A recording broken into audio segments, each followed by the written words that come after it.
어느 작은 마을에 한 오래된 저택이 있었습니다. 이 저택은 마을 사람들 사이에서 유령의 집으로 유명했습니다. 오래전 이 집에서는 비극적인 사건이 있었고 그 이후로 아무도 살지 않았습니다. 몇몇 용감한 사람들이 집에 들어가 보았지만 그 후로 그들은 두 번 다시 그 집에 대해 말하지 않았습니다. 사람들은 그들이 목격한 어떤 일이 그들을 극도로 공포에 떨게 만들었다고 추측할 뿐이었습니다. 그 저택은 고딕 양식으로 지어져 있었고 날이 저물면 특히 더 무섭게 보였습니다. 우거진 나무와 풀로 덮인 정원은 오랫동안 손길이 닿지 않은 듯 보였습니다. 철제 대문은 녹슬어 변색되었고 바람이 불 때마다 불길한 소리를 냈습니다. 어느 날 도시에서 온 한 젊은 남자가 이 집에 관심을 갖게 되었습니다. 그는 도시에서 기자로 일하고 있었고 특별한 이야깃거리를 찾고 있었습니다. 그는 기자 정신을 발휘해 이 집의 전설을 직접 탐구해보기로 했습니다. 그는 지역 도서관에서 예습문, 기사와 기록들을 뒤지기 시작했습니다. 그는 몇 가지 흥미로운 사실들을 알아냈습니다. 이 집에 살던 가족은 아버지, 어머니, 그리고 두 명의 아이들로 구성되어 있었는데 어느 날 온 가족이 흔적도 없이 사라졌다는 것이었습니다. 지역 경찰은 여러 차례 조사했지만 어떤 증거도 찾을 수 없었습니다. 그 사건 이후로 마을 사람들은 밤마다 집에서 이상한 소리와 빛이 나는 것을 목격하기 시작했습니다. 젊은 기자는 그 집을 직접 방문하기로 결심했습니다. 그는 카메라와 녹음 장비를 준비하고 저녁이 되자 집을 찾아갔습니다. 집에 도착했을 때 대문이 열려 있었습니다. 그의 심장은 두근거리기 시작했지만 그는 겁먹지 않기로 마음먹었습니다. 문을 열고 안으로 들어섰을 때 그의 뒤로 문이 스며드는 소리와 함께 닫혔습니다. 그는 그것이 바람 때문일 것이라 생각하며 앞으로 나아갔습니다. 집 안은 어두웠고 먼지가 쌓여 있었습니다. 그는 오랫동안 아무도 다녀가지 않은 집안의 냄새를 맡을 수 있었습니다. 그는 1층 거실을 시작으로 집안을 둘러보기 시작했습니다. 벽에는 오래된 그림들이 있었고 그 그림 속 사람들은 그의 눈을 따라오는 듯한 느낌을 주었습니다. 거실을 지나 주방에 이르렀을 때 그는 날카로운 금속성의 냄새를 맡았습니다. 무엇인지 알 수 없었으나 불길한 기분이 들었습니다. 기자는 2층으로 올라가기 시작했습니다. 계단은 삐걱거렸고 그의 발걸음 소리는 집안에 울려 퍼졌습니다. 2층 복도에는 여러 개의 방이 있었고 그중 하나의 문이 반쯤 열려 있었습니다. 기자는 슬며시 그 문 앞으로 다가갔습니다. 안을 들여다보니 방 안에는 오래된 피아노가 놓여 있었고 그 위에는 빛바랜 사진 한 장이 얹혀 있었습니다. 그는 사진을 집어들었고 그 순간 등 뒤에서 누군가의 한숨소리가 들렸습니다. 놀라서 뒤돌아본 그는 복도에 아무도 없다는 것을 확인했습니다. 떨리는 심장을 진정시키고 다시 방 안을 살펴보기 시작했습니다. 그 순간 피아노 건반이 저절로 눌리는 소리가 들렸습니다. 그는 두려움에 사로잡혔지만 끝까지 확인해보기로 결심했습니다. 피아노 가까이에 다가가자 건반이 움직이는 것을 자신의 눈으로 보았습니다. 보이지 않는 손가락이 만들어내는 소리는 그를 서서히 미쳐가게 만들었습니다. 그는 녹음 장치를 꺼내어 그 소리를 기록하기 시작했습니다. 그리고 집을 떠나기 전 마지막으로 사진을 자세히 들여다보았습니다. 사진 속에는 예쁜 소녀와 소년이 카메라를 응시하고 있었다. 그런데 사진을 들고 있던 그의 손가락의 차가운 감촉이 느껴졌습니다. 놀란 마음에 사진을 떨어뜨렸고 사진은 바닥에 떨어지면서 사라져 버렸습니다. 피아노 소리는 갑자기 멈췄고 어두운 방 안에는 오직 그의 숨소리만이 울려 퍼졌습니다. 그는 더 이상 버티지 못하고 집을 나왔습니다. 저택을 빠져나오며 돌아본 기자는 저 밖에서 누군가 그를 지켜보고 있다는 느낌을 받았습니다. 그 이후로 그는 절대 그 집에 대해 이야기하지 않았습니다. 그가 남긴 기사는 단 하나, 어느 유령의 집이라는 제목만이 남아 있을 뿐이었습니다. 후에 마을에 다시 찾아온 사람들은 그 집이 철거되었다고 전했습니다. 그러나 마을 사람들은 그 집이 있던 자리를 지나갈 때마다 오싹함을 느낀다고 말합니다. 그 이후로도 그 기자는 다른 탐사를 시도했지만 절대로 그 집만은 다시 언급하지 않았습니다. 마을 사람들은 그 집이 사라졌어도 그곳에 깃든 비극과 기운은 아직도 남아있다고 믿고 있습니다. 그리고 그 이야기는 입에서 입으로 전해져 내려오며 여전히 사람들의 기억 속에 남아있습니다.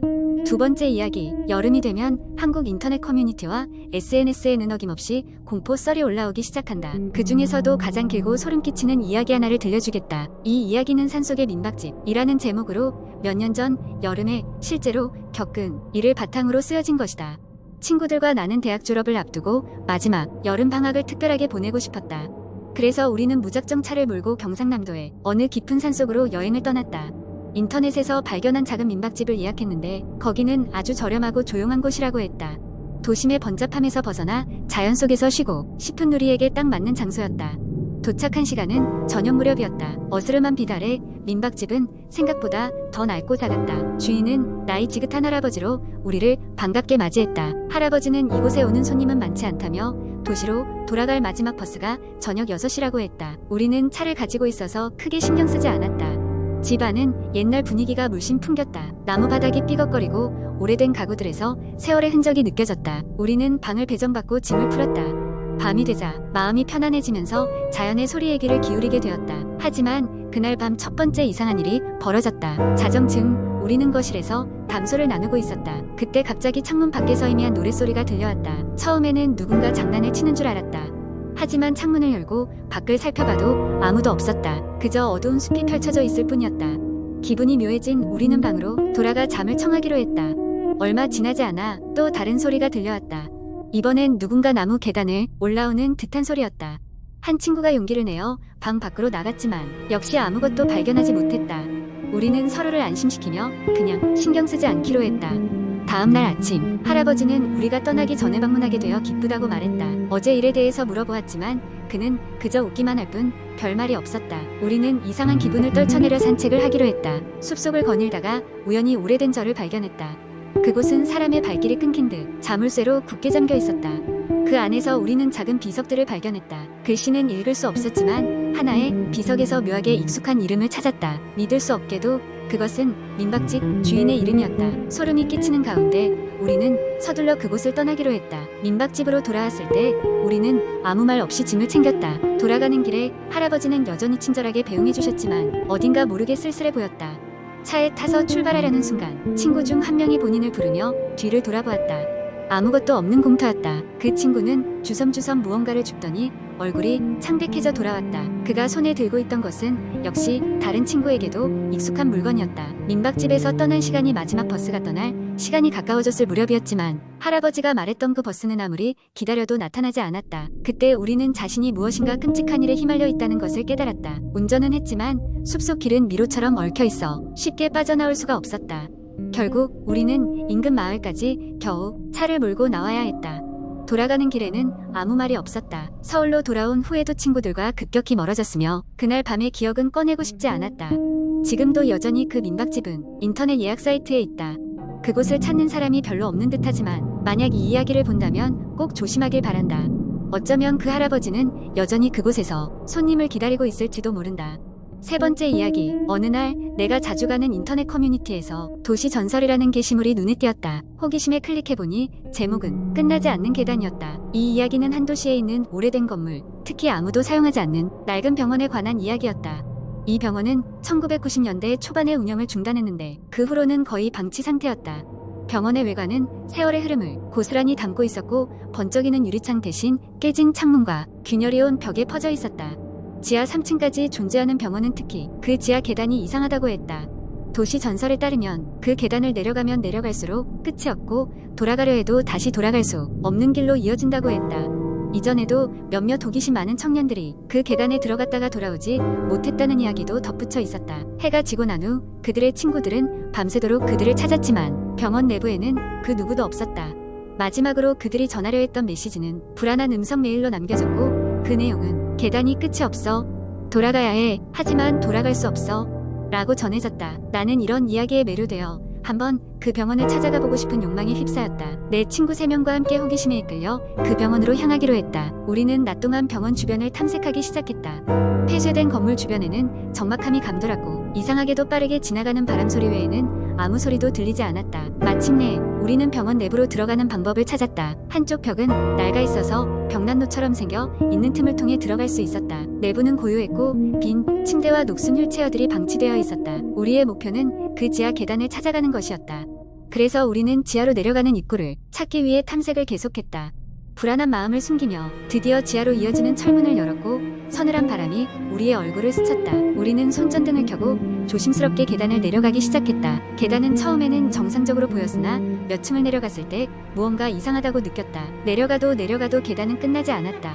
다른 층으로 이어져야 할 통로는 보이지 않았고 우리 뒤에서 문이 닫히는 소리가 들렸다. 등 뒤를 돌아보았지만 올라갈 길은 흔적도 없이 사라져 있었다. 우리는 점점 더 깊은 곳으로 빨려 들어가는 듯한 기분에 사로잡혔다.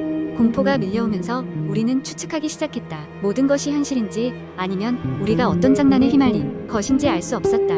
점점 피로감이 몰려오고 우리는 작은 휴식을 취하기로 했다. 그런데 그 순간 계단 아래쪽 어둠 속에서 낮고 희미한 소리가 들리기 시작했다. 그 소리는 점점 또렷해졌고 누군가 갸우뚱하게 부르는 소리였다. 마치 우리를 초대하는 듯한 또는 경고하는 것처럼 들렸다. 우리는 다시 몸을 일으켰고 무조건 돌아가야겠다는 생각 이외에는 아무것도 머릿속에 남아있지 않았다. 하지만 아무리 올라가려 해도 계단의 끝은 보이지 않았고 피로가 커질수록 점점 더 절망적인 예감이 들기 시작했다. 그렇게 끝이 보이지 않는 계단의 여행은 끝이 났다. 우리가 마지막으로 기억할 수 있는 것은 손전등의 배터리가 다 닳아버려 불이 꺼졌을 때 온몸에 퍼지는 차가운 전율이었다. 그 이후로는 기억이 날카롭게 잘려나간 것처럼 희미했다. 무엇이 사실이고 무엇이 환상인지 분간할 수 없던 며칠을 보낸 후 나와 친구들은 어린 시절의 본가에서나 볼 법한 낡은 벽난로 앞에서 눈을 떴다. 어디에 있던 것인지 어떻게 돌아온 것인지 알 수 없었지만 우리가 벗어났다는 것만은 확실했다. 그 이후로 우리는 다시는 그 병원 근처에도 가지 않았고 누구에게도 그날의 일을 상세히 설명하지 않았다. 하지만 가끔 그 계단을 내려가던 필요한 순간들이 꿈에 나타날 때마다 도망칠 수 없는 깊은 어둠 속에 갇힌 기분이 들곤 한다. 그리고 어느새 현실로 돌아와 있음을 감사하게 된다. 그것이 환상이었던 현실이었던 간에 말이다.